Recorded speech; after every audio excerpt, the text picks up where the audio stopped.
Simple pendulum. So what is simple pendulum? What is simple pendulum?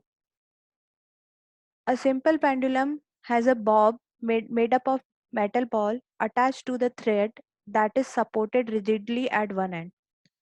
So this is the bob. It is made up of any metal. Doesn't matter. The nature of metal doesn't matter. Which is tied by a thread, long thread, whose weight we take negligible, and which is tied to a rigid support. Okay. So the effective length we will count is from the center of gravity of the metal ball, where my pointer is right now, from there to the point of attachment. This this is known as effective length, or L. Okay. So this apparatus is known as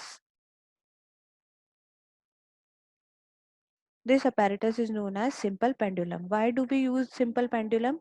Simple pendulum is used to measure the time period. Okay. All of you must have seen the watches in olden time. There are watches which use pendulum motion to measure the time. Okay. So this simple pendulum is used to measure the time. So motion जो होती है simple pendulum में, it is to and fro motion. Suppose the mean position is A, so this simple pendulum goes to one extreme position to the other extreme position. So this to and fro motion is known as oscillatory motion. This is known as oscillatory motion. So we will go through some important terms which are related with simple pendulum. Oscillation. What is oscillation? When pendulum completes one to and fro motion, it's said to complete one oscillation. From figure, pendulum starts from A, it goes to B, then comes back to A, then again goes to C and comes back to A. This is known as one complete oscillation. Means from here to here, then again here, then here, and then again here. So this is known as one complete oscillation. Amplitude. Amplitude is the maximum displacement of the bob on either side of mean position. Maximum displacement to the extreme position from the mean position. This is known as amplitude. Okay. So from this figure, AB and AC are the amplitude of this particular simple pendulum. What is time period? So the time taken by the bob to complete one oscillation.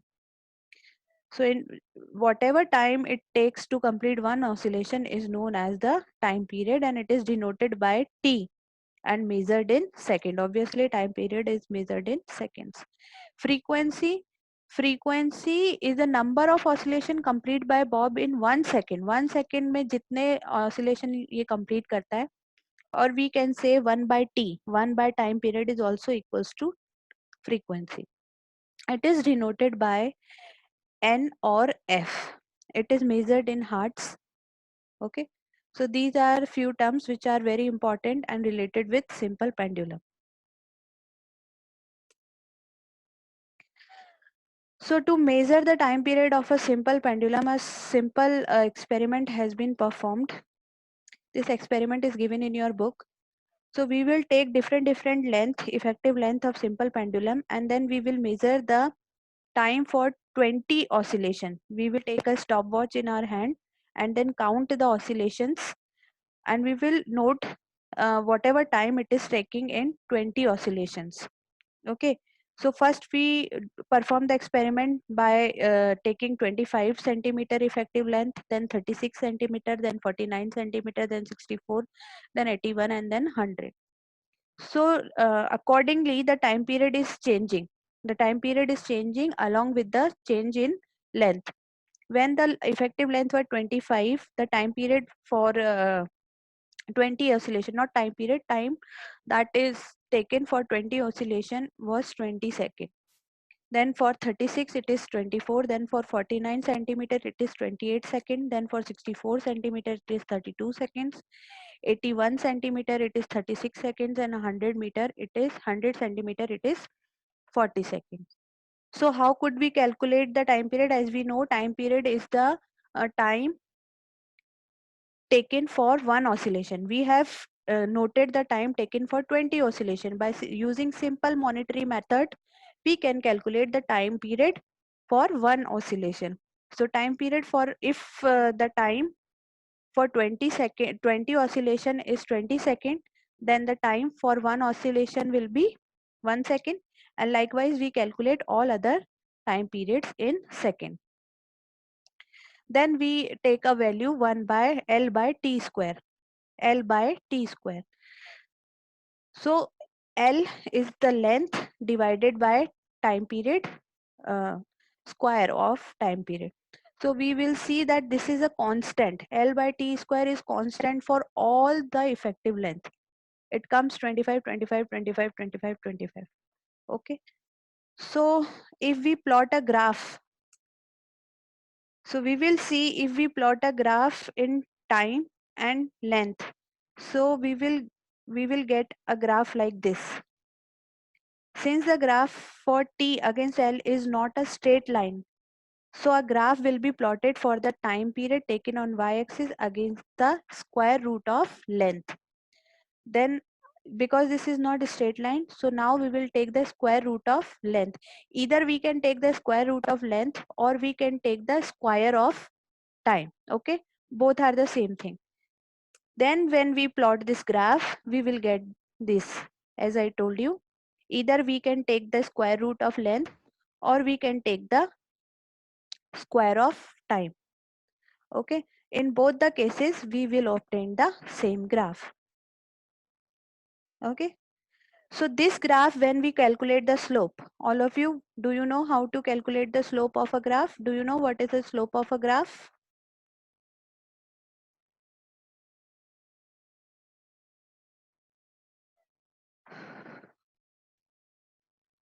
No, you don't know what is the slope of.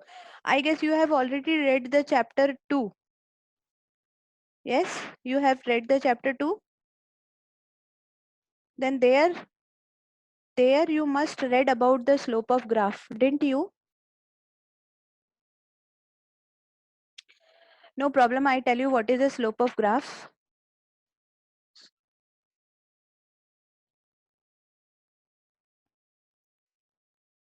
Okay, no problem, Devansh, I am telling it again. So suppose we have drawn a graph like these. So there are certain values on the y-axis and there are certain values on the x-axis. Okay. So we will take 2 points on graph.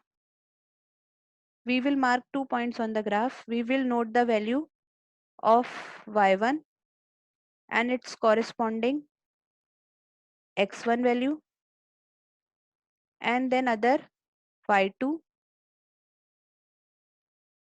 and its corresponding x2 value.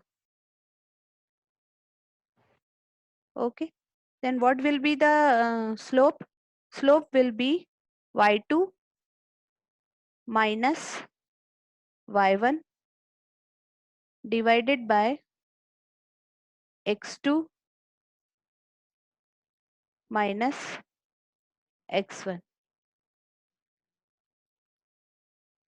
Yes, Adrika, you are right. A minus B upon C minus D. But since you have not mentioned what is A, B, C and D, so it's better to mention y2, y1, x2, x1 so that we can understand that these are the value on y-axis and x-axis. Okay. So this is actually the slope of graph.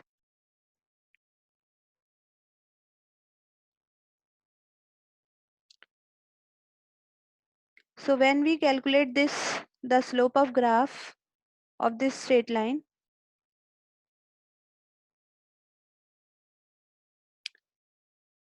so these are the value A, B, C, D. So thus this slope this slope is found to be a constant. When we calculate this slope, what happened, Chandni? You have raised your hand. Any problem? Chandni, do you have any problem? You have raised your hand. Do you have any question? No? Okay. Okay. So this slope will be equal to a constant at a place which is equals to 4 pi square upon g, where g is the acceleration due to gravity at that place. Thus we can say that g will be equal to 4 pi square upon slope of t square versus L graph. Any confusion in this slide?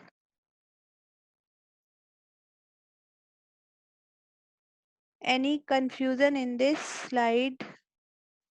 Yes, Devansh, ask what is the problem?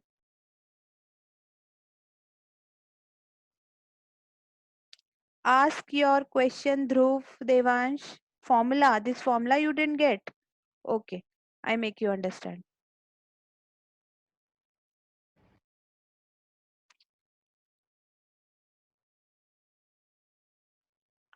So as I told you that when we draw a graph t square versus L, it is obtained a straight line. It is obtained a straight line. Okay. So when we calculate the slope of this graph, this slope of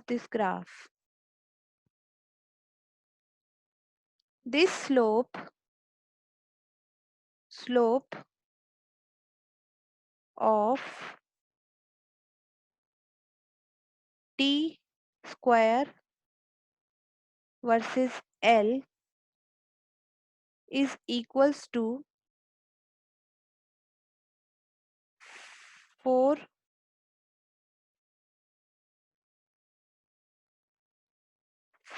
pi square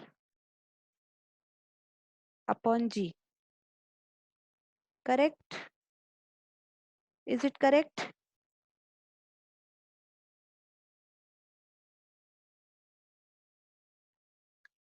Dhruv, just wait, I tell you why it is written square root of L. Just wait. Right now you pay attention on what I am explaining. So if we want to calculate the gravitation, this constant of gravity at some place, how can we calculate this constant of gravity at some place? We will take a simple pendulum. We will perform the experiment of simple pendulum. Then we will prepare that table, time period for different length. Then we will draw a graph. Then we will calculate the slope of that graph. Suppose that after calculating the slope of that graph comes x. Okay, just wait, Devansh, just wait.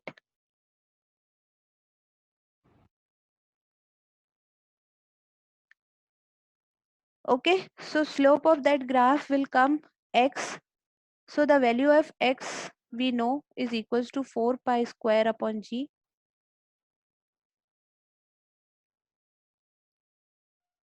So now what we have to calculate? We have to calculate the value of g at some place. So we will take this g here, and in denomination this x will come.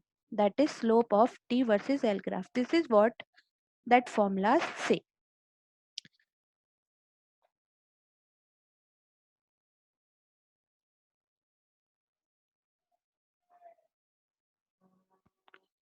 Gaurav 4 pi r square नहीं है वो, that is 4 pi square है. Okay, r कहाँ से आ गया?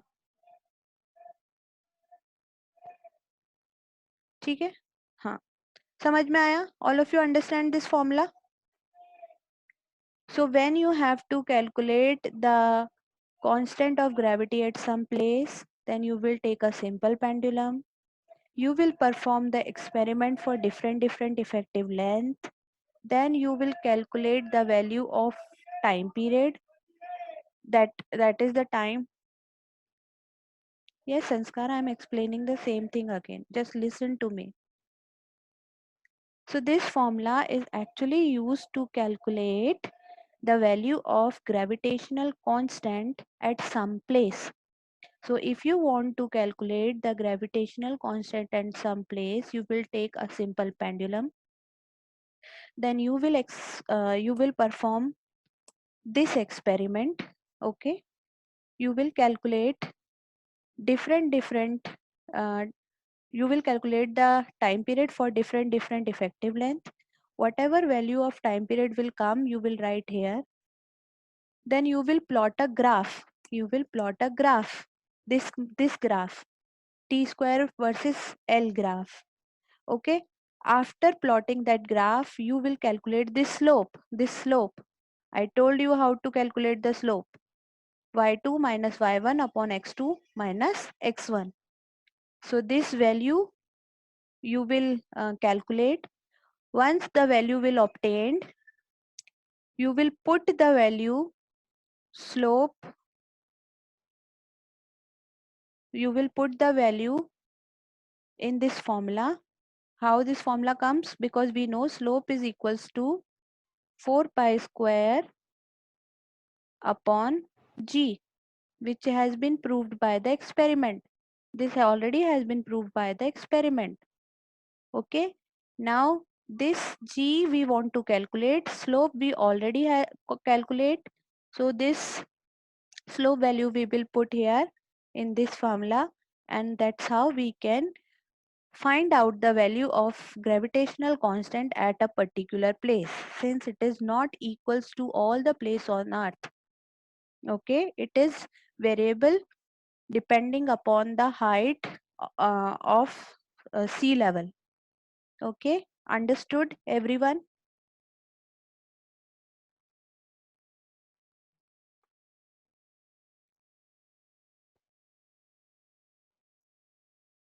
Yes. Now Daksh has asked why this square root of L. Yes, Daksh. So when we have performed this experiment,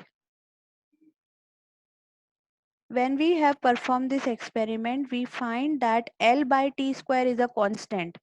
L by T square is a constant. That means if we plot a graph in L and T, the value of L and the value of T, the graph will not be a straight line. It is not a straight line. Okay. So then we plot a graph in T versus square root of L. So either you half the value of length, or you double the value of T. Both are the same thing. Both are the same thing. Yes or no? If I write uh, under root L divided by T equals to L divided by T square. Am I wrong? Am I wrong?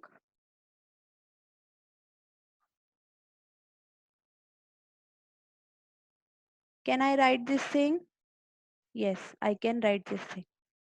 So that's why either you draw a graph between under root of length and T, or root square of T and L. Both are the same thing. Okay. Okay, Daksh. Dhruv. Then Devansh asked me the question, what is one oscillation? Devansh, as I told you, one oscillation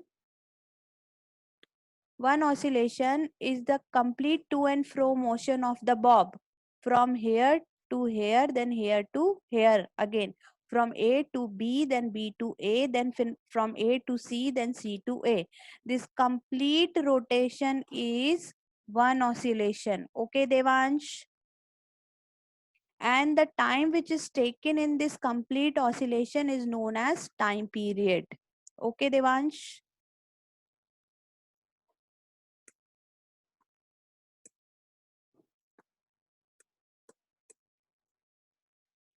Now, what are the factors that affect the time period of simple pendulum? So effective length, obviously the length is affecting the time period, as we can see by this table.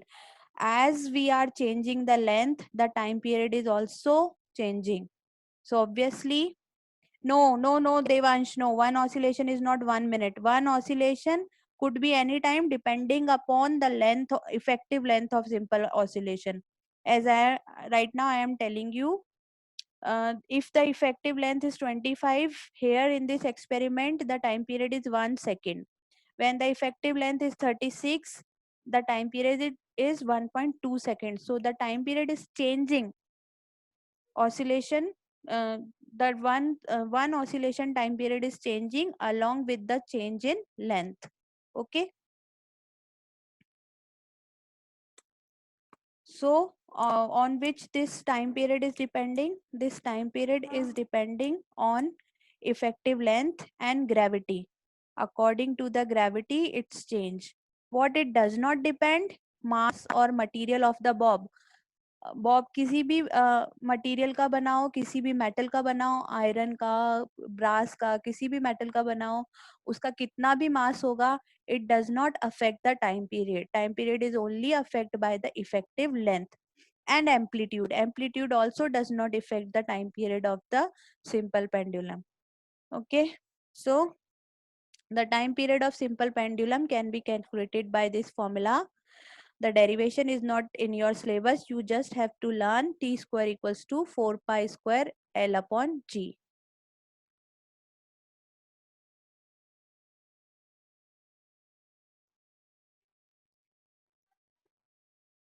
Okay okay? और अगर मैं वैसे तुम्हें बताऊं तो हमें पता है T square versus L graph का जो स्लोप होता है that is equals to 4 pi square upon G, right? ये फॉर्मूला भी अभी हमने देखा था. इसका जो स्लोप था that was equals to a constant 4 pi square upon G. When we take this length over here we obtain this formula t square equals to 4 pi square L upon G. So this formula can be used either to calculate the time period if we know the value of gravitational constant, or if we don't know the gravitational constant value, then first we calculate the time period by using the simple pendulum, and then we can use this value of gravitational constant. Understood everyone?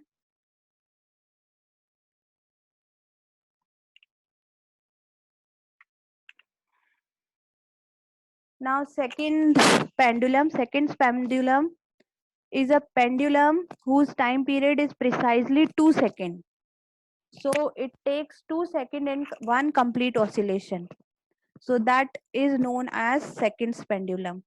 1 second for swing in one direction, then other second for return swing. So the frequency will be half hertz, because frequency equals to 1 by t. So because we know the time period is 2 seconds, that's why the frequency will become 1 by 2 hertz.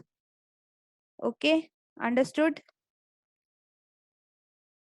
Shalini, you have raised your hand. Do you have any question?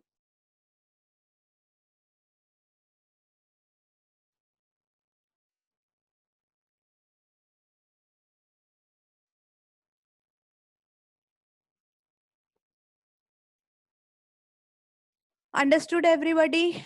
This slide? Okay. So here this chapter ends. Here this chapter ends. So now you tell me, what should I repeat, Tanushka?